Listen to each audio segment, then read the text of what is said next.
पर ये बड़ा शुद्ध दिन है।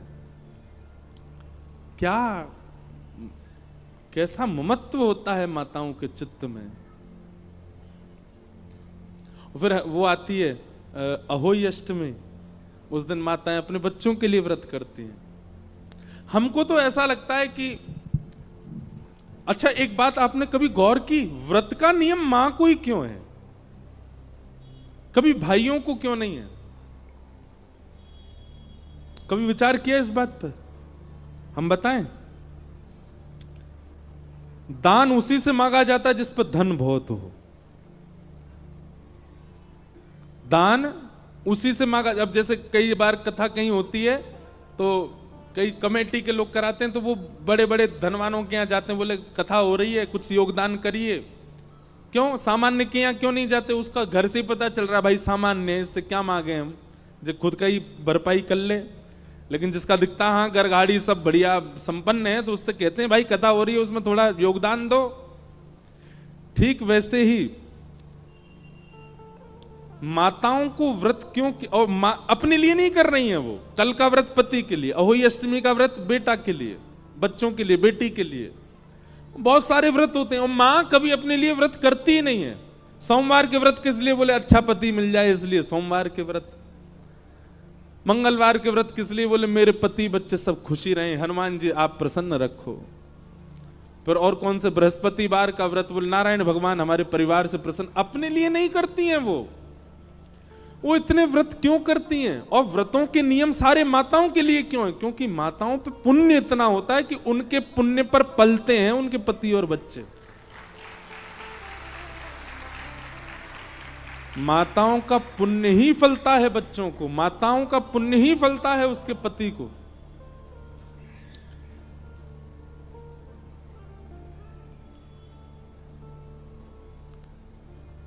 जिस घर में माताओं का बहुत सम्मान होता है, उस घर में बालक जन्म नहीं लेते, देवताओं के अंश आते हैं। यहां माताओं का बहुत सम्मान है, देवता ही जन्म लेते हैं। तो हमको कभी कभी ऐसा मन में भाव आता है, शास्त्रीय बात तो नहीं है पर मन में भाव आता है कि जब माँ हमारे लिए इतना करती है, पत्नी हमारे लिए इतना करती है, हमको भी करना चाहिए। भाई लोगों को भी व्रत रखना चाहिए। दोनों संग ही जल पियो। पत्नी चंद्रमा देख के व्रत तोड़े, आप पत्नी को देख के व्रत तोड़ो। और यही करना चाहिए अहोई अष्टमी को बच्चों को। और बच्चे तब जब थोड़े युवा हो गए हों, 18 वर्ष के हो गए हों, उनको भी कुछ नहीं खाना पीना चाहिए। अपनी मां के लिए व्रत करो, उनकी दीर्घ आयु के लिए व्रत करो। व्रत क्यों किए जाते हैं? हमारी आयु दो चीजों पर निर्भर होती है, अन्न और शब्द। इसलिए व्रत दो ही होते हैं, अन्न व्रत और मौन व्रत। ये व्रत दो क्यों होते हैं? हम जितना बोलते हैं उतनी आयु घटती है, और जितना खाते हैं उतनी आयु घटती है। इसलिए माताएं एक दिन ना खा करके अपनी एक दिन की जो आयु बचती है वो अपने पति को दे देती हैं। एक दिन की आयु मिलती है पति को बस। ऐसे ही पतियों को भी चाहिए और बच्चों को भी चाहिए कि जब अहोई अष्टमी आए तो बच्चे व्रत करें अपनी मां के लिए, और पति व्रत करें पत्नी के लिए। और बता के दिखा के ढिंडोरा पीट के नहीं। देखो, प्रेमी के लिए कुछ किया जाए तो वो गुप्त किया जाए, प्रकाश करके नहीं, प्रचार करके नहीं। माताओं का तो सबको पता होता है कि आज इनका व्रत है, आज वो करवा चौथ है। अब भाई भी ढिंडोरा पीट दे तो देखो उपहास भी होता है। अगर भाई का व्रत है तो फिर उसके मित्रगण उसका उपहास करेंगे, घर वाले भी, अच्छा तूने भी व्रत रखा है, इसमें बुराई क्या है, अच्छा ही तो है। केवल सारे भार माताओं को क्यों? वो बात अलग है कि उन पर पुण्य इतना है इसलिए उनको कहा जाता है तुम एक दिन मत पाओ, तुम्हारी वजह से पति को मिले, पर पति को भी व्रत रखना चाहिए। माताओं के व्रत रखने से पति की आयु बढ़ेगी, और पति के व्रत रखने से प्रेम बढ़ेगा। माताओं के व्रत रखने से बालकों की आयु बढ़ेगी और बालकों के व्रत रखने से मातृत्व प्रेम बढ़ेगा। इसलिए शास्त्रीय बात तो नहीं, पर व्यासपीठ पर बैठ करके मन में उचंग आई है तो इसका मतलब है व्यासपीठ ही बुलवा रही है, रखना। और हां, जिनके ब्याह नहीं हुए हैं वो व्रत मत करना। कई लोगों के ब्याह नहीं हुए पर हां इच्छा तो है कि उससे हो जाए, बातचीत भी होती है, घर वालों को मनाने में लगे हैं वो भी गुपचुप रखते हैं व्रत नहीं, विवाह के बाद ही करो। करना है तो अहोई अष्टमी को करना, अपनी मां के लिए करो, पिताजी के लिए करो। तो कल करवा चौथ है, इसलिए कल छुट्टी है। कल आप लोग सुबह मत आना, कथा में आना।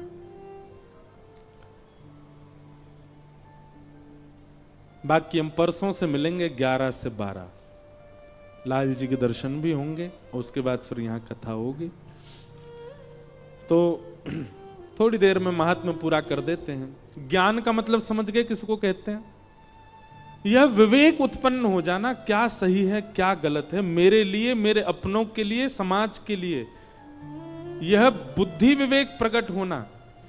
अच्छा एक बात बताएं, पता सबको होता है कि क्या सही है क्या गलत है, पर उस सही गलत पर अमल करना, सही है ये रास्ता फिर भी उसको नहीं अपना के गलत पर जाते हैं, यह भी गैर आध्यात्मिक व्यक्ति का लक्षण होता है। जो आध्यात्मिक नहीं होता ना, उसको पता है कि ये गलत रास्ता है, ये सही रास्ता है, वो फिर भी गलत पर चला जाता है। क्यों? आध्यात्मिकता ही, भगवान नाम ही, भगवत कथा ही हमको इतना बल देते हैं कि हम सही रास्ता देख के सही पर चलें। दुनिया में सबको पता होता है कि वो गलत क्या कर रहा है। ये बात भूल जाइए कि आपने अनजाने में किया ना। 0.1% ऐसा होता है कि कोई व्यक्ति अनजाने में कुछ गलत करे, सब जानबूझ करके गलत करते हैं।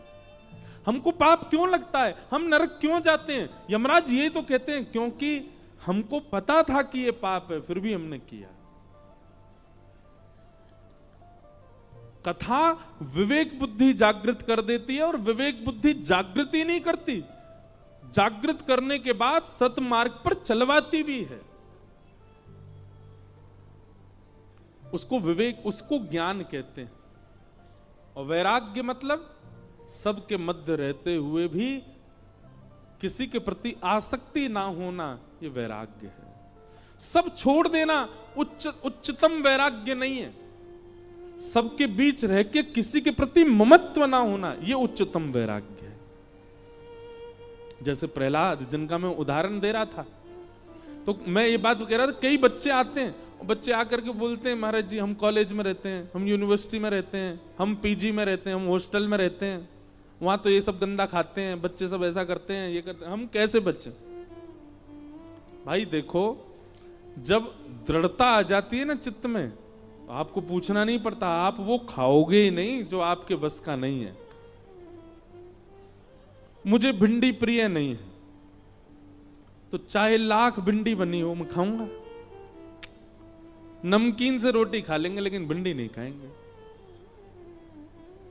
हमको करेला भी, करेला सब जगह का प्रिय नहीं, किसी किसी के हाथ का ही प्रिय है। थोड़ा कड़वा बनता है ना, कई लोग होते हैं वो कड़वा नहीं बनाते, अच्छा बना देते, तो उनका करेला अच्छा लगता है।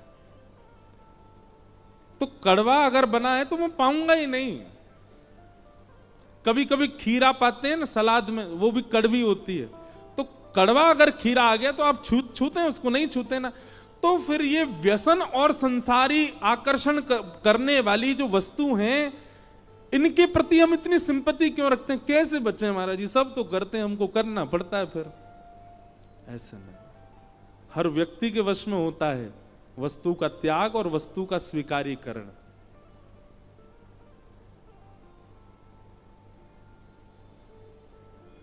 हम विदेश में रहते हैं, ऐसा, ये सब बहाने हैं। जिसको जो नहीं खाना वो नहीं खाएगा, जिसको नहीं पाना वो नहीं पाएगा, और जिसको खाना है पाना है वो बहाने करेगा। इसलिए वैराग्य का मतलब क्या है? सब वस्तुओं के बीच में रहते हुए भी उनके प्रति आसक्ति ना होना, यही वैराग्य है। और ये दोनों कथा हमको, कथा ही निपुण करती है इन दोनों में।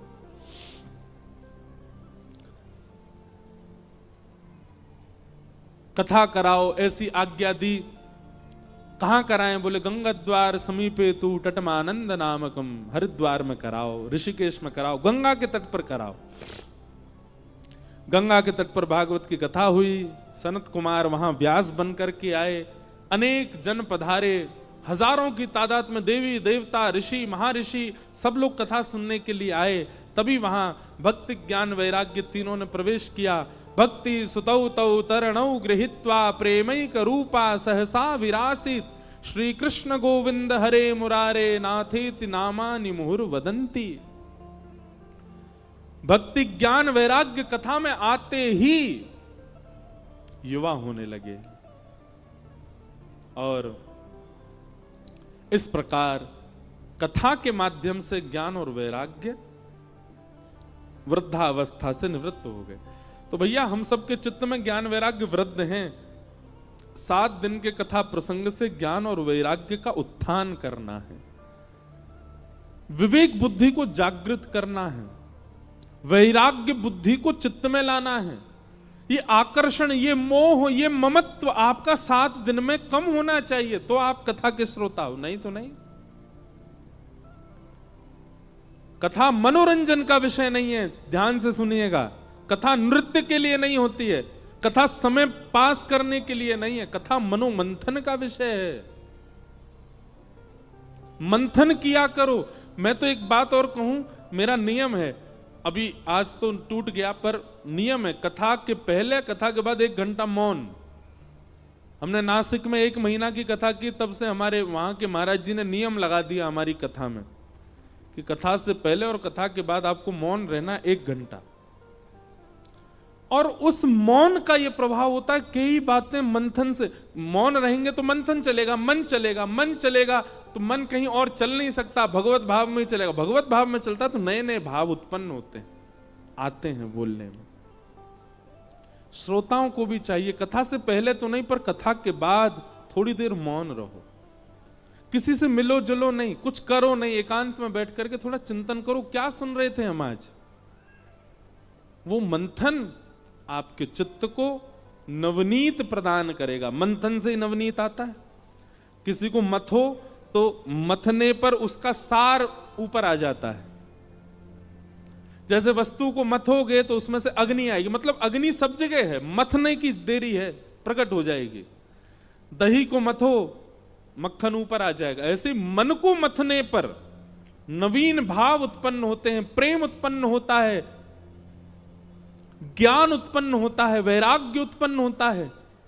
और जब ये सब उत्पन्न होते हैं, ये सब नवनीत के समान, नवनीत यानी मक्खन के समान है। किसी दिन आपके चित्त के भाव का हरण करने ही श्याम सुंदर आ जाएंगे, क्योंकि आपने मथा बहुत है अपने आप को। इसलिए मंथन करो, चिंतन करो। क्या कहते हैं व्यास जी? हमारे कई कथा के ऐसे ऐसे श्रोता हैं, हर कथा की इतनी मोटी मोटी थीसिस बनाते हैं। वो एक वाक्य को उस पर चिंतन करके कितने भाव लिख देते हैं। कई सारे श्रोता भी ऐसे हो गए, अच्छा लगता है। वो उन्हीं के काम आने वाली चीज है, मेरे काम नहीं आना है, उसी के काम आएगा। पर दुर्भाग्य है, हजारों की भीड़ आती है कथा में, बदलते 10 ही हैं बस। लाखों की भीड़ आती कथा में, बदलते 100 ही हैं बस।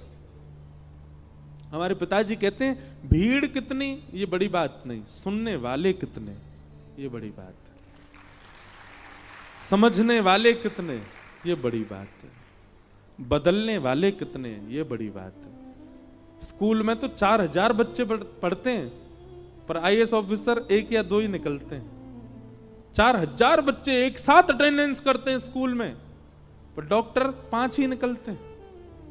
4000 बच्चे जाते हैं स्कूल, पर कोई ऊंची श्रेष्ठ पदवी पर निकलने वाले उनमें से 5-6 ही होते हैं। और 4000 बच्चे जाते हैं स्कूल, उन 4000 में से दूषित कर्म करने वाले, गलत खाने वाले, गलत पान करने वाले, उल्टे सीधे कामों में पड़ने वाले 400 निकलते हैं।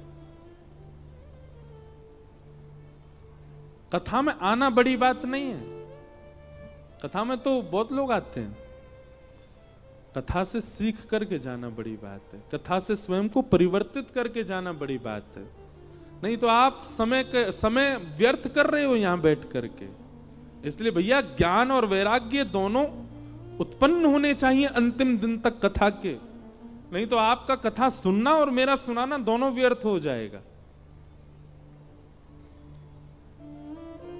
हमारे पूज्य नाना जी एक बात कहते थे, लाला व्यास बनना बड़ो आसान काम है, पर व्यास के ऊपर दायित्व बहुत बड़ा है। मैंने कैसे नाना जी? तो हमारे नाना जी कहते, हम व्यासों से भी पूछताछ तो होगी। तो तुमको व्यास बना के भेजा था और तुम्हारे पूरे जीवन को अगर देखें तो तुमने कम से कम, नहीं तो अब तो बहुत भीड़ आती है कथा में, तो उस अनुसार लगा लें अगर अनुमान, मान लो संपूर्ण जीवन में 50 लाख लोगों को कथा सुनाई। अब तो लाइव में भी सुनते हैं तो उस अनुसार तो, और मान लो 1 करोड़ लोगों को कथा सुनाई अपने पूरे जीवन में। ब्रह्मा जी कहेंगे तुम्हारी कथा में आने वाले लोगों की संख्या थी 1 करोड़ पूरे जीवन में, लेकिन परिवर्तन हुआ केवल 150 का। तो बचे हुए जो 1 करोड़ में से 150 हट करके जितने बचे, वैसे इतने कम तो नहीं होंगे, 1000-1500 तो बदल ही जाएंगे। 1000-1500 मान लो बदल गए, तो फिर ब्रह्मा जी बाकियों का पूछेंगे ये क्यों नहीं बदले। अब उस समय अगर हम, जैसे स्कूल में क्लास में 40 में से 5 बच्चे पास, बाकी के फेल, तो प्रिंसिपल बुला लेगा टीचर को, क्या पढ़ाते हो तुम, सारे बच्चे फेल हो गए तुम्हारी क्लास के। ऐसे ही वक्ता को भी जवाब तो देना पड़ेगा। हमारे नाना जी कहते थे, या हमारे लाला जितनो है सके कथा में इस भाव को रखा करो कि लोग बदलें। लटके झटके और ये सब बातें कथा मंच का विषय नहीं है। कथा मंच चुटकुल्ला सुनाने का विषय नहीं है। कथा मंच बहुत गरिमामय मंच है, बहुत व्यवस्थित मंच है। जितनी ज्यादा भीड़ उतनी चिंता होनी चाहिए व्यास को, वो पीछे बैठे वाले व्यक्ति को समझ आ रहा है कि नहीं, वो परिवर्तित होगा कि नहीं, इस चिंता में आकर के कथा सुनावे तो उसका कथा सुनाना सार्थक है, नहीं तो नहीं। ऐसी भाव।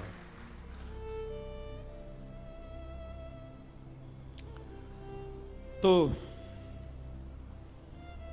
ज्ञान और वैराग्य ये मूल भाव। भक्ति और ज्ञान और वैराग्य तीनों युवा हो गए। तत्पश्चात फिर धुंधुकारी की कथा सुनाई गई। क्यों? नारद जी ने प्रश्न किया था कि कथा सुनने से कौन कौन से पापी निवृत्त होते हैं। तब सब पापों का नाम लेते हुए अंत में कहा, पितृमात्र दूषका सत्येन हीना पितृमात्र दूषका। जो सत्य विहीन है और माता पिता से द्वेष करता है, ऐसा व्यक्ति भी कथा सुने तो कथा पवित्र करती है। ये बात सुनकर के नारद जी महाराज बोले ऐसा नहीं हो सकता। बोले वास्तविक है। बोले कैसे है? तब धुंधुकारी की कथा सुनाई, जो कि मर कर के प्रेत बना था और श्रीमद् भागवत जी की कृपा से प्रेत योनि से मुक्त होकर के भगवत धाम को प्राप्त हो गया। इस प्रकार भागवत जी का महात्म सुनाया गया। उन महात्म को हम प्रणाम करते हैं। और कल से प्रथम स्कंद से कथा प्रारंभ होगी। ठीक 2 बजे कथा प्रारंभ होगी। आप सब लोगों से विनम्र निवेदन, 1 बजे तक आप अपना स्थान ग्रहण कर लीजिए। भागवत जी की आरती, और आरती के बाद आज प्रथम दिवस का विश्राम होगा। आरती के बाद सूचना या अभी है कोई? भाई आप ही बोल दें। कोई सूचना है आप लोग श्रवण करो। आरती करके ही सब लोग यहां से प्रस्थान कीजिएगा। जय श्री कृष्ण, जय सिया राम, जय सिया राम, जय श्रीमन्नारायण, जय श्रीमन्नारायण, जय श्री राधे। जय 2 जय मिनट श्री राधे। हरि नाम संकीर्तन के बाद फिर कथा को विराम देंगे। हरि शरणम, हरि शरणम, हरि शरणम, हरि शरणम,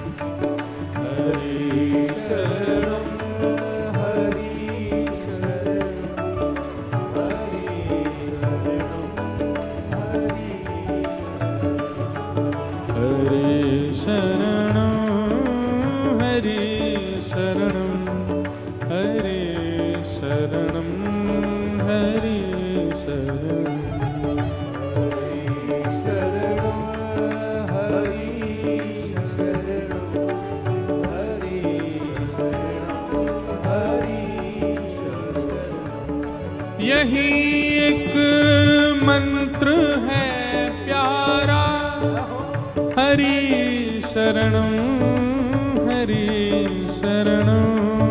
यही एक मंत्र है प्यारा, हरि शरणम हरि शरणम।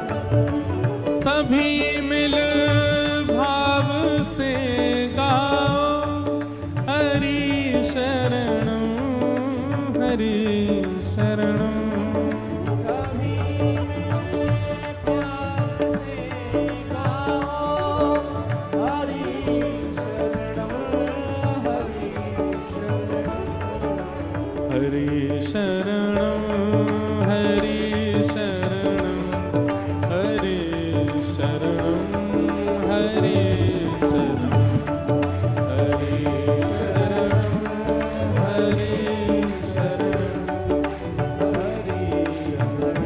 जय जय श्री राम, जय जय श्री राम।